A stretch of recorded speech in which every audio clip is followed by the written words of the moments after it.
हिंदू धर्म में रक्षाबंधन का विशेष महत्व है।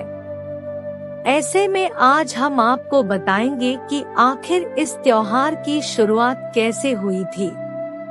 कैसी शुरू हुई भाइयों को राखी बांधने की परंपरा। दिलचस्प है ये कथा। रक्षाबंधन भाई बहनों के अटूट बंधन और प्रेम का त्योहार है। इस दिन बहनें अपने भाई की कलाई पर रेशम की डोरी वाली राखी या रक्षा सूत्र बांधती है और कामना करती है उसका भाई दीर्घायु हो। वही भाई राखी बंधवाने के बाद बहनों को उसकी रक्षा करने का वचन देता है। इसके अलावा इस दिन भाई अपनी बहन को राखी बंधवाने के बाद कुछ तोहफा देते हैं। भाई बहन के इस प्यार भरे त्योहार के पीछे कई पौराणिक मान्यताएं हैं। तो आइए जानते हैं कि राखी बंधवाने की शुरुआत कैसे हुई थी। पहली पौराणिक कथा। राखी पर्व को लेकर प्रचलित पौराणिक कथा के मुताबिक माता लक्ष्मी ने राजा बलि के हाथों में रक्षा सूत्र बांधा था और बदले में उनसे अपने पति भगवान विष्णु को मांगा था। कथा के अनुसार प्रभु नारायण ने वामन का अवतार लेकर दानवराज बलि के पास पहुँचे और उनसे दान मांगा। राजा बलि ने भगवान विष्णु को 3 पग भूमि दान करने का वचन दे दिया।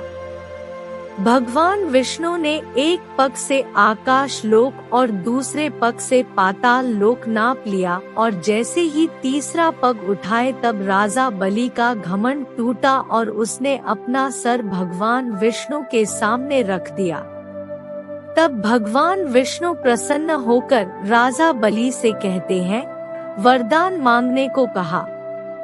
तब वरदान मांगते हुए राजा बलि ने भगवान विष्णु से कहा कि प्रभु आप हमेशा मेरे सामने रहे।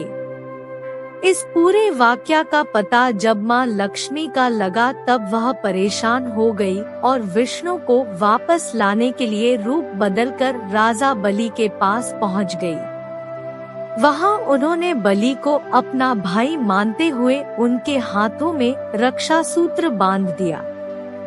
माता लक्ष्मी ने फिर अपने भाई राजा बलि से भगवान विष्णु को मांग लिया। कहते हैं कि इसी दिन से रक्षा सूत्र बांधने की परंपरा शुरू हुई। दूसरी पौराणिक कथा। रक्षाबंधन से जुड़ी दूसरी पौराणिक कथा के मुताबिक महाभारत के समय एक बार भगवान कृष्ण की अंगुली में चोट लग गई थी और उसमें से खून बहने लगा था। ये देखकर द्रौपदी जो कृष्ण जी की सखी भी थी, उन्होंने आंचल का पल्लू फाड़कर उनकी कटी अंगुली में बांध दिया। धार्मिक मान्यताओं के अनुसार इसी दिन से रक्षा सूत्र या राखी बांधने की परंपरा शुरू हुई। जैसा कि आप सब जानते हैं कि जब द्रौपदी का चीरहरण किया जा रहा था तब श्री कृष्ण ने ही उनकी लाज बचाकर सबसे उनकी रक्षा की थी।